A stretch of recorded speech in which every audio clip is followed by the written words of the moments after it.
Hi, shalom friends. I hope you're sitting because what I'm going to share with you is a bombshell. I have to say this, and it's not easy, but Jews in Western-speaking countries have been celebrating the wrong festival. I know that there's a 7 or 8 day festival that begins on late afternoon of the 14th of Nisan, and I know it's called Passover. But I decided to look into the passages to find in the Torah, in the Bible, the festival of Passover, and I don't know, I could not find it.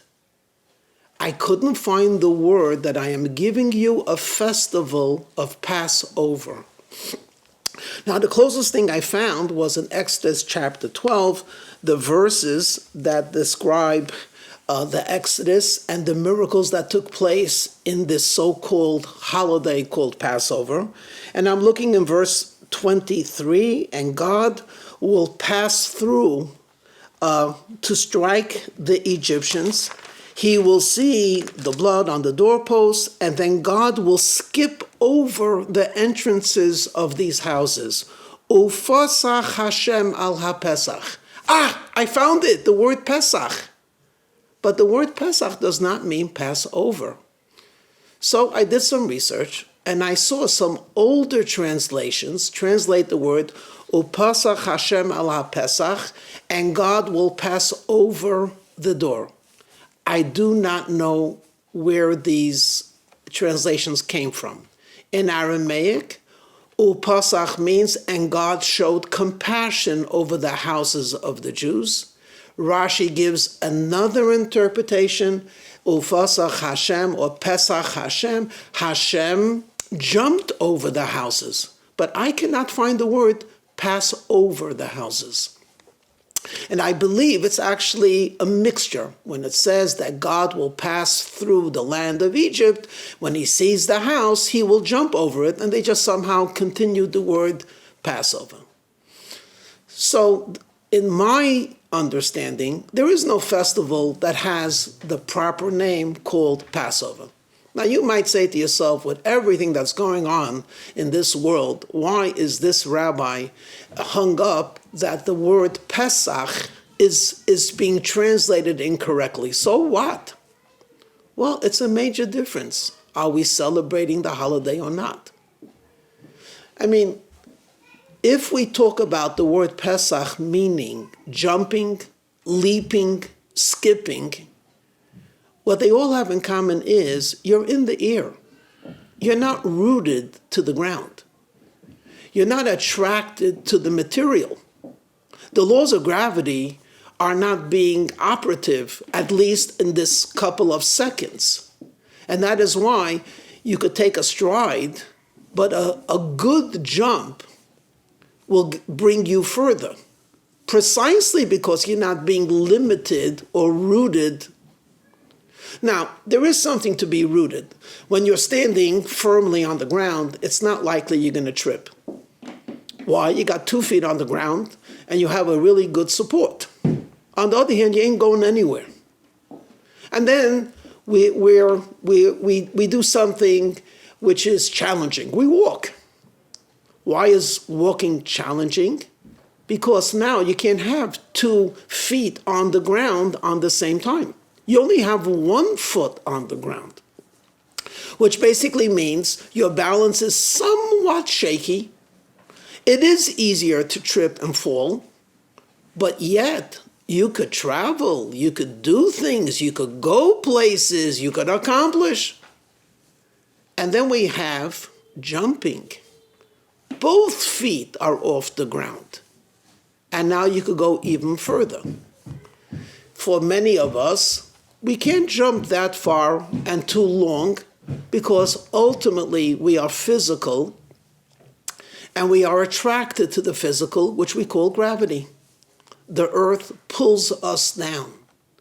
But in the spiritual world, if God gives you an opportunity to jump and leap, to leave where you are rooted and immobile, You might be comfortable there in a spiritual sense. I'm comfortable with the way I act, with the way I feel, with my religiosity, with my Judaism, with my observance.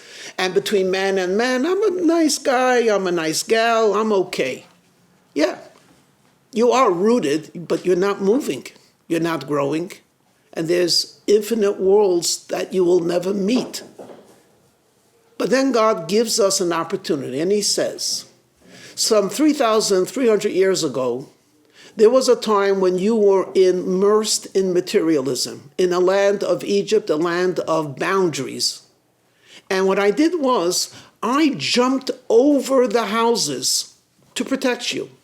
And by doing so, I implanted in every Jewish heart and in every Jewish home that on the night of Pesach, which I'll remind you is called Passover, but on the night of Pesach, which means the night of leaping, you could do the same. Now we're talking. This is a holiday where I could grow not exponentially, but beyond. As a matter of fact, I think about the word Passover, and it really rubs me the wrong way. You know, there's an expression in English, don't worry, this too will pass. Or you're swimming and a wave passes over you. The word Passover is just so passive. You're not doing anything. Something is just over you. But you cannot jump and be sleeping at the same time. You actually have to concentrate. You actually have to marshal your energies. And this is what's going to happen. Wednesday night, we're going to have a 7-8 day holiday where God says, it's Pesach. It's either the Paschal Lamb, if you want to look at it that way, or it is the festival of leaping. Let me end off with something. They tell a joke of a fellow who walks into an army recruitment office. And of course, the sergeant behind, dressed in his finery, sees this guy and he says, what can I do for you? He says, I love my country and I want to serve. Oh, this is what he lives for. So he takes down the details and he says, tell me something, being that you're volunteering, you could also choose which branch. He says, I want to join the parachutists. He looks at him, he says, I want to let you know that to be a parachutist, it's actually part of the elite. So the training is very strenuous. There's a lot of psychological stress. So you're going to have to go through a lot. Are you sure you want to pick that? He says, I've always admired people that could jump out of a plane. That's what I want to do. She says, fine. What we'll do is we'll send you to a parachutist course. Even before we accept you, we just have to know if physically you're up to it. And then mentally, if you're up to it, and then we could go further. He says, try me out. So they send him to some training camp, and a 1.5 miles, there's a obstacle course. It's like hell on earth. He has to run, he has to jump, he has to crawl, he has to swing, he has to go through mud, he has to go through water. And this guy does all of it with good cheer.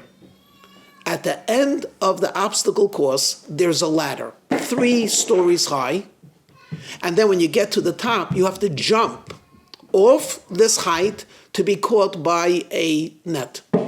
So he goes through this whole 1.5 miles course, and he runs and he gets to the ladder. He climbs to the top, and then there's someone else there says, jump. He says, oh, I don't jump.